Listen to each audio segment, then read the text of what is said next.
Hi there, students. Lawfare. Lawfare. Okay, this is a portmanteau word. Lawfare is the use of the legal system and institutions to damage your opponent, to make them less legitimate, to try to stop them from using their legal rights, or to make them look bad. Okay, so this is an uncountable noun. I said it's a portmanteau word. It comes from the words law and warfare.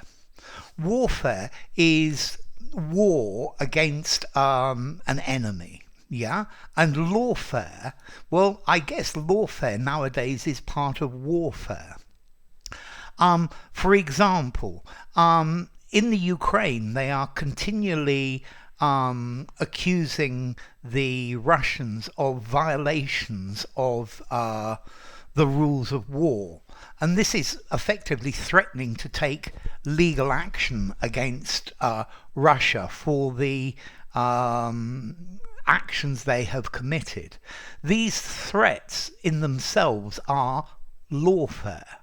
Yeah, lawfare, it's the use of laws, the use of the judicial system against your enemy in order to attack them, to condemn them, to make them look bad. Okay, so it's the use of law against your enemies. So I guess if you have a dispute with someone and you say, I'm going to take you to court, that's the beginning of lawfare. If you then go to a solicitor, a lawyer, and get the lawyer to send them a letter, this is lawfare. I think more commonly, though, lawfare is on a greater scale. Yeah, it's the use of law by a country against its enemies to challenge the legality of what they have done.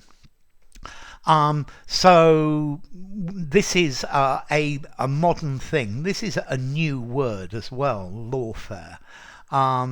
It's the use of law to use it strategically to intimidate or to hinder, to make it more difficult for your enemy to fight you, or to worry them, to disconcert them.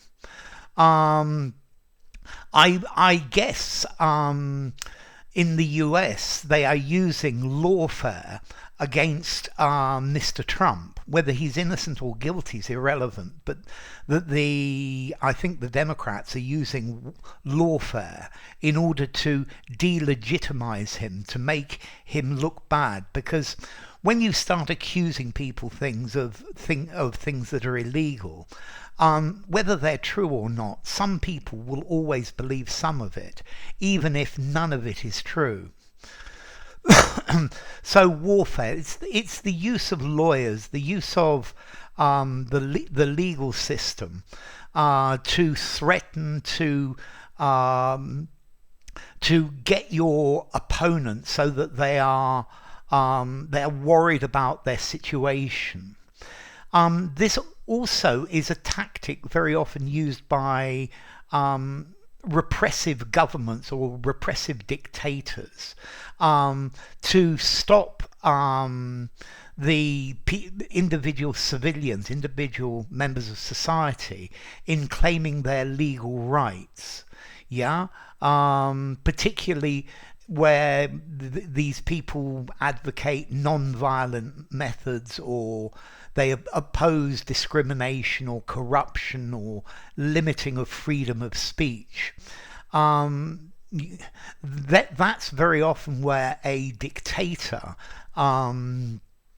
takes legal action against these people.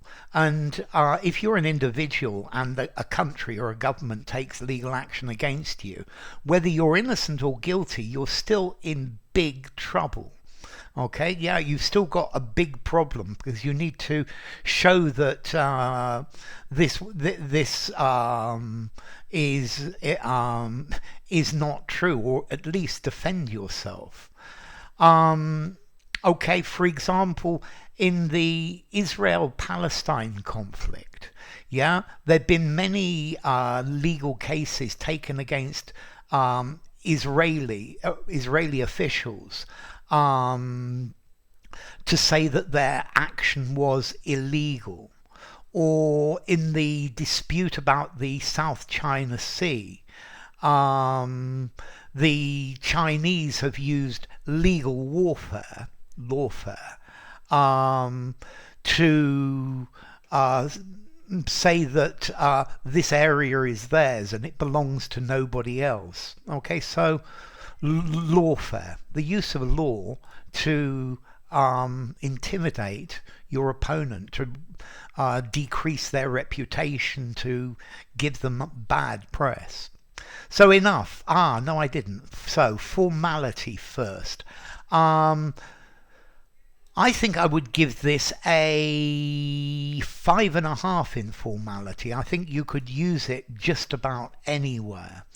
And maybe this word was coined by Charles J. Dunlap, yeah, an American deputy judge and who was previously in the Air Force from 2001. So this is quite a recent word, but I would say use it anywhere. I think it's a great word.